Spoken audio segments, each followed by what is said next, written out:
All right, here we go. Ready to roll. Hey, welcome back to All In with Rick Jordan. I am Rick Jordan, and I'm super pumped today, and I think you should be too. You know, I want to ask you one thing. If you get one thing out of this, because I always give you one thing, but when you get one thing out of this episode today, share that with one friend, please, because whatever you get from this, somebody else is going to benefit from that too. Enrich someone else's life. We're going to dive into this today because I have some crazy awesome stuff for you. I am putting on events, and there's a really cool one coming up called the All In Growth Conference, and I want to talk to you about why I'm doing this. I talked about mentorship in a previous episode and how no matter where you are at in life, you always need to remain teachable. You always need to find someone else that has been to where you want to go, because the only leaders that can take you someplace is really where they've been themselves. And they can't take you beyond that. They have to have at least been there in order to help you progress to that point. And even before I've said, you know, I've outgrown a lot of mentors in my life because they have stopped evolving themselves. I've caught up to them, and then they have just said, you know what, this is all I want to do in life. And that's cool, because they might be a little bit beyond where they want to just go after new things. And I don't see myself ever being that way. I feel that I'm going to be 70, 80, 90 years old at some point and come up with 8,000 new ideas like I do right now every single day. I don't ever see myself at a lower energy level. I'm going to try to make sure and do everything I possibly can to stay this way. I have to. That's why I work out. That's why I'm into fitness. That's why I eat healthy. Except I did just have this oatmeal thing before this episode here, this oatmeal cookie bar thing, and it was really, really good. And I was talking about Krispy Kremes earlier today too, because you know what, everybody has to indulge somewhere, but that's just how it is, right? You with me on that, squirrel? Coming back into it, the room you're in matters. That's what I'm talking about today, is the room that you are in will make the difference in your life.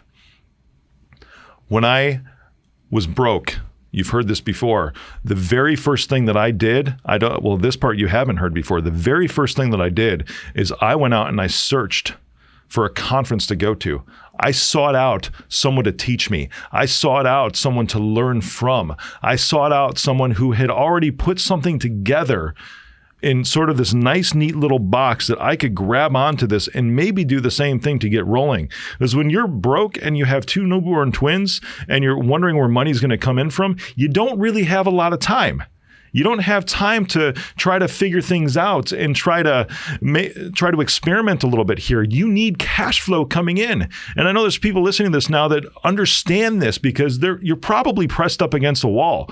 You're probably thinking, how am I going to pay this bill next month? How am I going to keep my electricity on? How am I going to keep water flowing through my faucets? I've been there. I've had my electricity shut off to where I was in a condo and I had to run extension cords when my kids were young it was a condo. I was on the third floor and I had to run an extension cord down to the first floor, out the balcony, down all the way to the bottom, to the ground level, and I could plug in it on the outside, and I was leeching off of the electricity on the building just to keep the formula safe for my kids, or the pumped breast milk that Jana had grabbed from the night before, because, two twins, it was hard to keep up with that. They eat a lot. Kids eat a lot. We did everything to make sure that they were fed and that they had food for themselves. This is just the reality of it. You know, I don't care what you think as far as ethical. When you're pressed up against a wall, you do things that you're supposed to do in order to help your kids survive. And trust me, I have no regrets about that whatsoever. And I've been in that position to where my electricity has been shut off because I could not pay the bill. There was $3 in my checking accounts. Who's been there? I hope you're raising your hand right now, because I know you have. I know almost everybody has. And I don't know a single self-made person that hasn't had hardship in their life, that hasn't had finances in their life. I remember when I started getting some money coming in, the first thing I did was seek out someone to learn from. And I went to this conference where I was looking for somebody to give me a clue on how to structure some sort of recurring revenue, some sort of service to where I could count on this revenue every single month on the first of the month and not have to worry about feast or famine, as it is in a lot of sales and a lot of organizations with a lot of products, with a lot of services, to where you have these up and down trends to where you're either doing really, really good or you're having your electricity shut off. Either of those two. That to me never made sense. And I had plans to start a business, do something 6 years prior to when I actually did. It really took getting kicked in the pants, getting fired. Well, I was laid off. The division was eliminated, but I'll just call it that. Getting fired to say, hey, you know what? This is the time. And what a time, because my kids were just born. My twins were just a week old when I got this notification. Insane. I'm always thinking, what can I have coming in? And there's a lot to talk about this. You know, I call it recurring revenue. Some call it passive income, to where you're not really doing much and it's still coming in. Yeah, that exists, but you still had to put the work in ahead of time to get to the point to where you had this passive income. You still had to do the work ahead of time. You had to put in the work to get to the point where you had this recurring revenue. I had to put in the work. I had to make the original sales, set up the structure, set up the operations, set up the delivery model in order to where I knew that I had something to actually provide value that people would pay for. There's work that you have to put in ahead of time. There's these pipe dreams where you feel that, there's just all these amazing passive income things that are out there to where I can have these come in and I don't have to do much work. Wrong. You need to put in the work. Passive income does not equal laziness. Passive income does not equal just sitting on your ass and hoping for the money to come in. There's always work to put in ahead of time. There are times to reap the rewards of your labor, to reap what you've sown. That will come later, but ahead of time, it is a hustle. It is a grind. And the way that I learned to do this was by finding others to teach me what they've done. The first thing I did was put myself in a room, in a conference, in an event, to where I could learn from some other people to hear what they have done. And of course, it was all these different opinions, because everyone has different ideas on how to do this. You don't see all the same passive income strategies out there from every single person, right? There's probably some that accelerate further than anybody else. However, I went into this learning from all these different ways of doing things. There's probably 3 or 4 different ways at this one event to structure some of these things.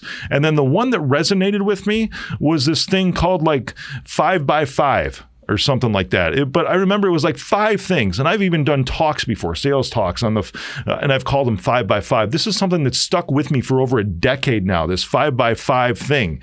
And I've structured sales talks on that because I have the 5 whys of sales. I also have the 5 real sales objections. Those have been podcast episodes that you can go back in the archives and listen to. And I encourage you to listen to them and download them because they will change the way you approach things. It's things that I've learned over the past 10 years that is now packaged up in a nice little box. And I do this because I do the podcast. I don't charge for this.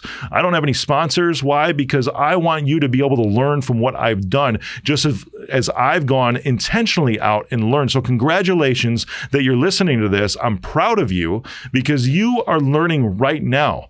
This is another example. Just even listening to this podcast right now, even listening to any of the other podcasts that are out there, like I listened to MFCEO from Andy Frisella. I listened to Bradley's Dropping Bombs. I was a guest on that show. I listened to Dave Asprey's Bulletproof Radio. I learned things from all of these. So when I say putting yourself in a room, the room you're in matters, that room could literally be a room at your house to where you are doing nothing else but listening to a podcast and enriching your life. You know, when I listen to podcasts, my wife asked me, she's like, I was talking about an episode that I heard, I don't even remember what show it was. I was like, when do you have time to listen to podcasts? You're all over the place. I don't ever hear them playing. And you know what? When I listen to them, first off, I work out. Everyone knows that, right? I do mostly lifting, but every now and then I'm like, shoot, you know what? I think I see a little pudge around my midsection. I think I need to do some cardio. And I'm going to tell you, cardio sucks. It does. I hate doing it, but it has a purpose here and there. You know, my heart rate, I make sure my heart rate gets up when I lift because of the way that I lift. And I even walk around and I'll bounce in between sets, which is cool during the rest time. That's great. But on occasion, I have a stationary bike and that's the only real cardio that I can find. You know, you may be a runner. That's awesome. Go for it. That's not me.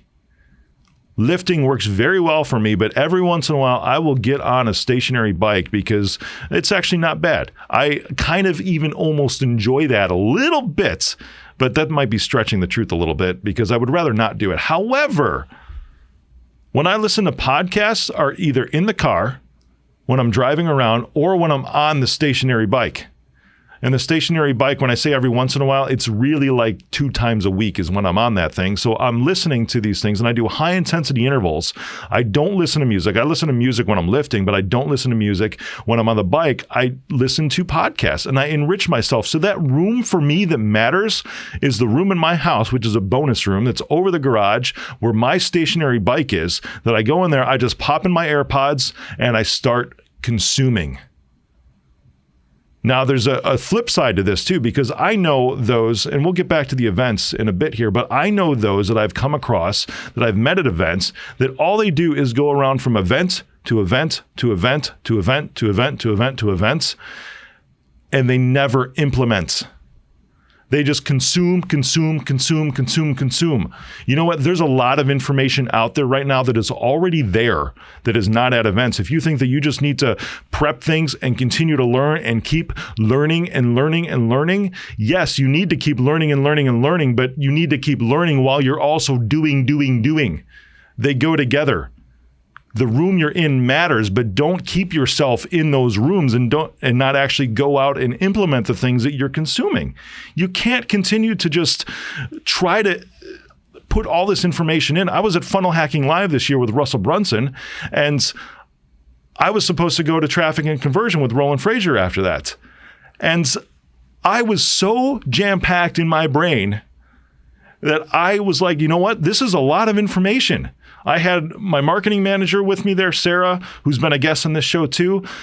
I had to cancel that second leg of the trip. It was going to be 2 amazing events back to back.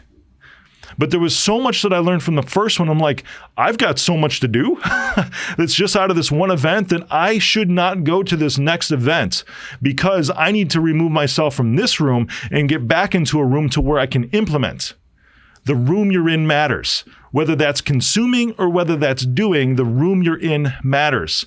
Let's talk about the network. I'm going to get back to this event where I talked about the 5x5. As soon as I learned this one thing, I was like, that's it. And you know what? I have a habit of doing this too. Sometimes, if I'm going to events with somebody, it actually pisses them off a little bit because I cut myself off usually about halfway through the events. So I talk about the one thing on this show a lot. There's always one thing you can grab from this show. I always give you one thing to help you out. But when I get that one thing or a couple of things from an event, it's like my brain shuts off. I'm like, okay, I'm done. Got to go back. Got to do this now. I love Disney. I'm a member of the Disney Vacation Club, have been for a long, long time. And Walt Disney was the one that said at some point you have to stop planning and start doing. That I always reach this point about halfway through an event. Funnel Hacking Live was so freaking good that I stayed through the whole thing, but it was almost exhausting, the amount of information that I was able to learn out of that single event, out of those 3 days.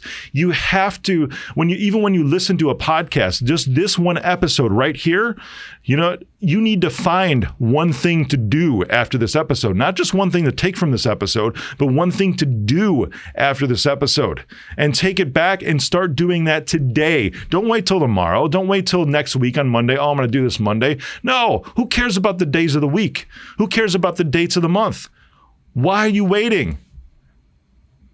Remember, you don't want to be lazy. Why do you want to just sit on this stuff? Because at some point in time, I get some of the best ideas even when I'm sleeping, and I'll wake up and I'll have this, unless I wake up with weird songs in my head. I was telling some friends that it was, anyone hear the song Stacy's Mom? That song I have not listened to in over 10 years, and somehow I woke up with that in my head the other day. This is the weird stuff in the circus that's in my head, and I just wake up singing this song completely through. Couldn't have remembered the lyrics the day before, but somehow this was in my head. Nobody else in the house was, but somehow this is in my head. This is a little bit weird, and because I'm a little bit weird, but that's okay. And this is another squirrel too. Squirrel! I always think about weird stuff in my sleep, and I'll wake up with these ideas. I used to actually keep a notebook on the side of my bed so that didn't forget these things. I used to write songs, and I'd wake up with song lyrics in my head too, and I'd write these on the notepad. Now it's super easy because you have phones, and I don't know a person that doesn't sleep with the phone right beside their bed, because that's where you charge it, that's where it is. What's the first thing when you do when you get up in the morning? You always pick that thing up, right? And you always take a look at it, see if anything came in overnight. A lot of people even look at social media right when they wake up and look at the phone and just dive right into that. I typically don't. I just look at the time and I'm like, all right, let's get this day on. Let's keep rolling with this here. Looking at the notifications just kind of slows me down a little bit in the morning. But even at night, when you get these ideas, when you get these one things out of events that you go to, take that one thing and start doing it immediately. As soon as you get this thing, yes, you can get so many different notes, but you know what? You're going to get more value out of cutting your brain off halfway through these events that you attend and start doing those things that you learned up until that point than thinking, oh, this is so great, I'm going to stay to the end and come up with another 80 pages of notes. Why? How can you possibly go through that stuff? I see meticulous note takers that are just amazing. They're wonderful at keeping these whole things in. I learned this from one of my mentors too. I carry around notebooks and I go through so many of these little journals because I write one thing, one idea really big on all these pages. This is one from one of my mentors, Clint Arthur. He goes to events and he just writes these big ideas on each page. I'm like, that's actually pretty fantastic because my brain is very abstract, very visionary. I have amazing integrators that work for me that are in my life, that are in my businesses, that are able to take these things and put the wheels to them. However, if I get halfway through an event, I'm like, awesome, this is something that's going to carry me for the next 6 months, or this is the one piece that I was looking for to help bring this thing to fruition, that now I have to go back and I have to do it. So if I'm going to keep learning and learning and learning, this is why I'm really bad at reading books too, now that I think about it, because I get through a chapter and it's like, man, there was a lot of good information just in that, especially nonfiction, business related, life related, relationship related. Now I have to go start doing this. I wasn't always like this, but I always knew that I needed to learn. And I figured out real fast that if you just continuously try to consume and download and keep doing that, it's not going to make a bit of difference if you don't do it. The room you're in matters. Take yourself out of the learning room and put yourself into the doing room. As soon as you learn something, don't wait. You might have certain timing, or it could be an idea in the future. That's cool. Put it on your schedule saying, you know what, I need to put these 4 things in place before I get to this one big idea that I just got out of this event. That's fine. Then start doing those 4 things. Don't think that this is too far in the future, but you already know your path at this point. You know your destination, and you have to start doing these things right now. Otherwise, you will lose traction, you will lose interest, and then you'll be in the same spot. Mentors. I talk a lot about mentors and how they've changed my life, and I've mentioned even a few just even in this show. I can't survive without mentors.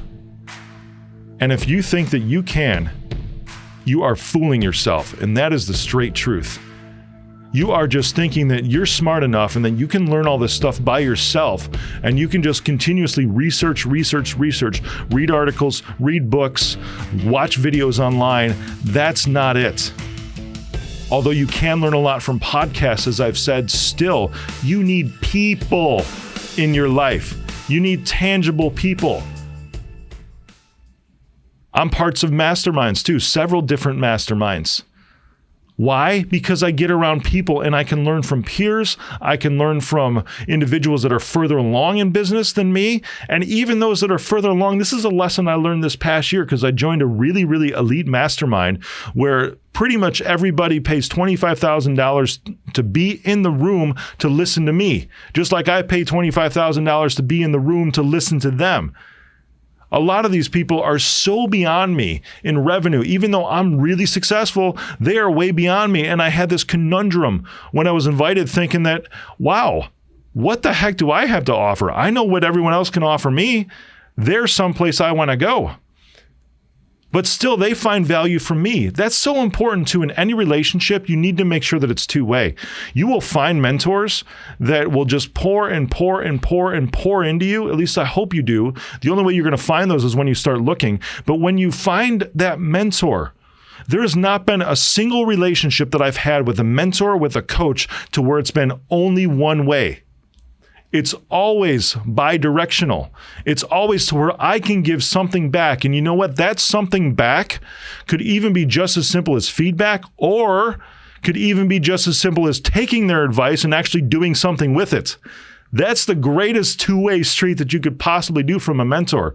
Doesn't mean that you won't have your own ways and you're going to agree with your mentors or your coaches 100%. That's impossible. You're different people. But most of it you can learn from them and then go implement.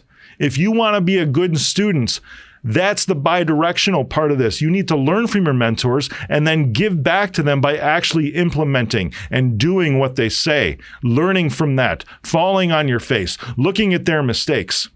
The only way you're going to find these mentors is if you put yourself in rooms where there are mentors. Don't just start doing Google searches. That's not the best way to do this, because everybody is, I had someone tell me, what does it matter when it comes to sales? When you're sitting in front of somebody for the first time, you're really, or when you look at them online or something like that, you're really only as good as what your marketing is. If someone has amazing marketing and they really suck as a human being, you're still going to buy from them because they have amazing marketing. There are individuals that have such good marketing. Look at all these things from years ago, right? You saw where do you think QVC got started? QVC, they're still around. They have all these crap products that they sell. There's good ones that are in there too, but they have all these crap products that they sell. Mike Rowe was amazing at this. I saw him speak one time, and that's where he got his start, was on QVC, the Dirty Jobs guy. The way he got that job is he was sitting across the table. This is how his story went. He was sitting across the table from a dude who was interviewing him that handed him a number 2 pencil. Now, pencils are useful, right? But pencils are things that everybody needs, and it's not the most exciting thing.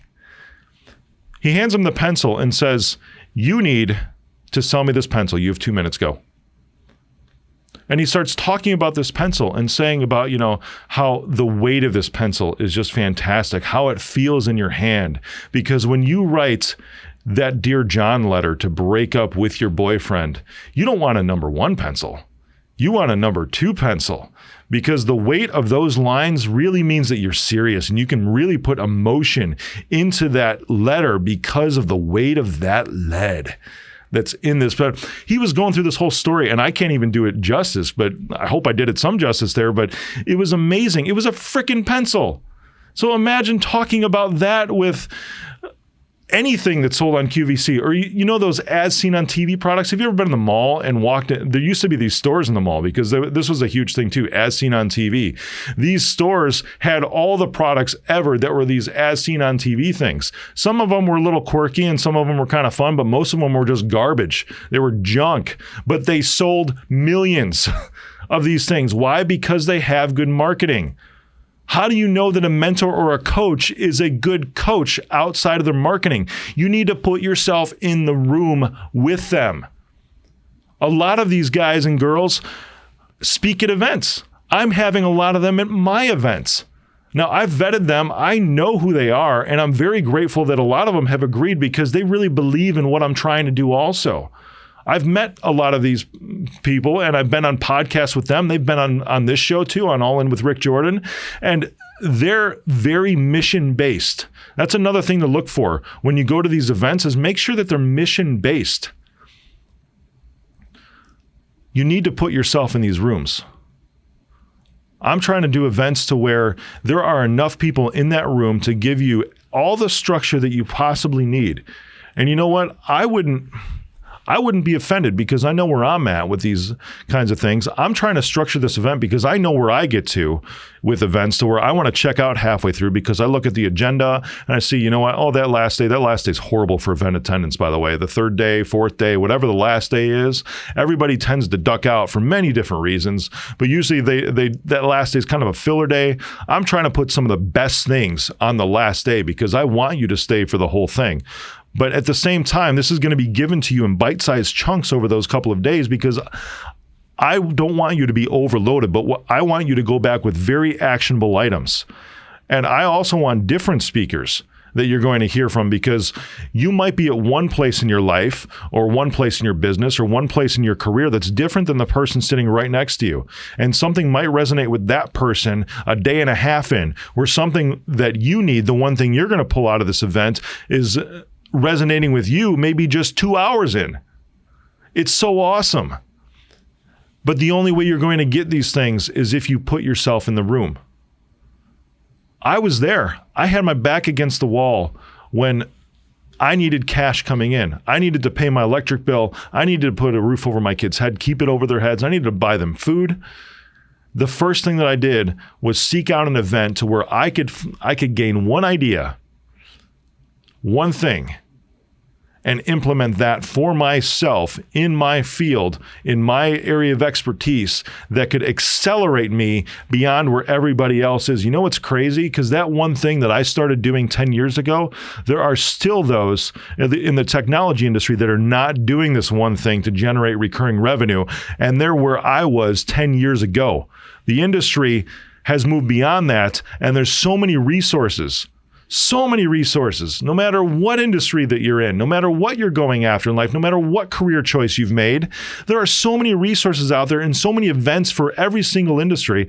I'm trying to give it to you all in one with everything that I do, which is why I bring on multiple different kinds of guests in different industries on this show too, which is why I'm putting multiple kinds of guests and speakers and mentors and coaches in one room at the All In Growth Conference, so that you can be there in the right room. I'm taking the guesswork out of this for you, because I've been to event to event to event to event to events, and some of them are horrible.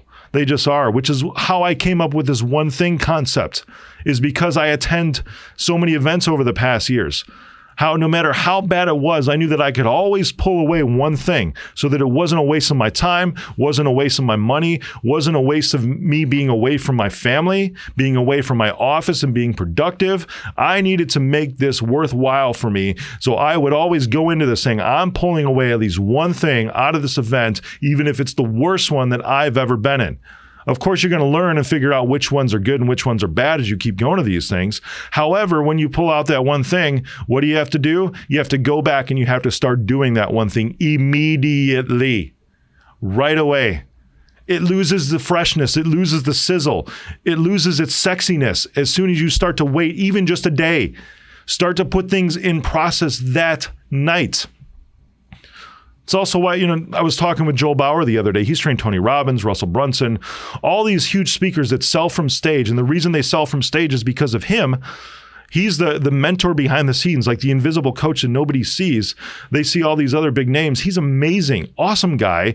I think he's becoming a really good friend too. And when I was talking to him, he actually wants to have, what he does at a lot of events that he speaks at, is he will rent a suite the night of the very last day. Why does he do this? Quite simple, because he says, if you buy into this right now, into my training, your training starts tonight, right now. You have to keep rolling with this, and you have to start right away. I appreciate him so much because of his mindset. I was blown away when he said that. Just so awesome. So awesome. The room you're in matters. There's two different types of rooms, though.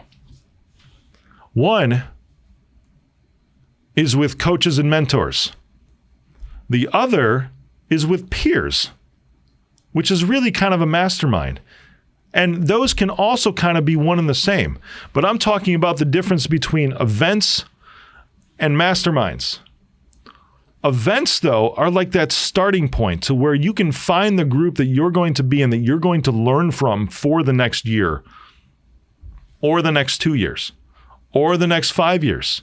As long as you continuously can pull out of that group, stay in it. Keep rolling with it. Don't stop. Even if you can't afford it right now, I'm telling you, you cannot afford not to. If you want to be, one of the reasons I'm doing the All In Growth Conference is because I look at myself 10 years ago and think, if I knew what I know now 10 years ago, I would be 100 times further than what I am right now. I had to go out and search for all this stuff. I had to go out and look, and I had to find the right rooms to be in. I want to take that guesswork out and put all the resources you might possibly need in one spot. Isn't that much easier? I think so. I hope by this point you're coming. Jeez. Wow. I'm so passionate about this because I still go to these things, and I'm a part of several masterminds right now. I still go to events. I don't go to as many as I used to because I'm part of these masterminds, and now I speak at a lot of these things too. However, if I didn't continue to go to events, if I wasn't continuously part of these masterminds, I would not be evolving either. I wouldn't be worth a damn as a coach, as a mentor, if I didn't continuously evolve myself. I wouldn't be able to put these rooms together with these amazing people if they just saw me stuck in place. These people that are way beyond me, like billionaires that are speaking at my events, like people that make $500 million a year in revenue. The reason they're speaking here is because they believe in this concept. If I was somebody that didn't continuously learn and didn't want to be teachable and was stuck in place because I figure I've arrived, I've already done this stuff. This is a lot of coaches and mentors out there too. You have to be careful about this because they would have sold their company already. For the most part, this is what I see. They sell, and then just because they sell, they don't know what to do anymore with life. And they figure, oh, well, you know what, I can coach. Yeah, they can, but they can only coach you to a certain point. I hit on that a little bit earlier. If I was stuck in place, I would not have these amazing people gather around me to make this thing really what it is. I have to continuously pressing forward. This is what I was saying. When I'm 80, I'm going to still be doing this too. I spoke and shared the stage with John Maxwell, amazing author, amazing speaker, just last week at an event where we both spoke. And there's one thing, talking about the one thing, right, that stuck out in my mind from his talk is he said, as an author, you're only as good as your last book. You always have to continuously top yourself. Otherwise, you fade from existence. Well, once you go to these events, once you start to get into this arena, once you put yourself in the right rooms to learn what you need to learn to accelerate your life, accelerate your career, accelerate your business, multiply your income, grow your relationships, increase your life with abundance. Once you put yourself in rooms like the All-In Growth Conference, you will begin to see that once you implement these things, you will start to become hungry for even more. You will start to want to crave everything else and what the next step is, because you'll find out that these things start to become easier to implement. It's just like building muscle when you're working out. It sucks. It's painful. It feels like an ice pick driving into your bicep when you're doing curls. That's how it should feel. But then you start to realize, oh, this weight's getting a lot easier as I keep going. Hey, you know what? It's time to level up. It's time to jump into another room and grab another one thing and implement that and do that. Then that one's going to become easier. Then you're going to go back and be, oh, I'm ready for the next thing. This has gotten too easy, and I start seeing myself starting to maybe spin in place a little bit. It's time to learn something else. This needs to be a continuous cycle. And the really, really cool thing is as you continue to instill in yourself this idea of being in the right room, and the room that you're in matters. If you have a team or if you have a family, I'm sure you have relationships. Everyone has friends. You're going to start to be the leaders of those groups, and everyone else is going to see you accelerate and want to get in on some of that too. You're going to be able to help others grow along with you, whether that's team, employees, friends, family, whatever it is, whatever your circle of influence is. They're going to jump on board with you, and now you can have more fun with everybody else that's around you because you're continuously learning. Who wants to stay in the same place? Who really wants that? Who doesn't want to be better?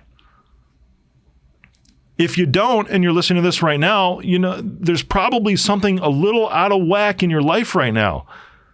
I'm not saying with your head, something out of whack with your life. Why don't you desire more? Why don't you desire to improve? Why don't you desire to positively impact more people? We're on this earth to serve. When you serve first, the money will always follow. The good will always follow. The fun will always follow when you serve first. In order to get to that point, you need to put yourself in the right room. The room you are in matters. I'm going to give you your one thing for today. Take everything that you've listened to right here and start going on Google tonight and find yourself an event. There's the All In Growth Conference that's coming up. That's awesome. Come to that, please, because you're not going to regret this at all. I'm putting the right people in the right room for you all in one spot. If you can't make it to that, which I hope that you do, try, because move heaven and earth to get there. There's a lot of other events out there too that are pretty great. Funnel Hacking Live is one that I talked about because that's very mission-based. Amazing, amazing. That's not till next year though. You really want to wait until next year? There's other ones around, maybe they're industry specific for you. That's cool. Do something. There's your one thing. Put yourself in a room. That's your one thing to pull out of this, is go find that room to be in right now. That's what I got for you today. Take it away. Have a great life.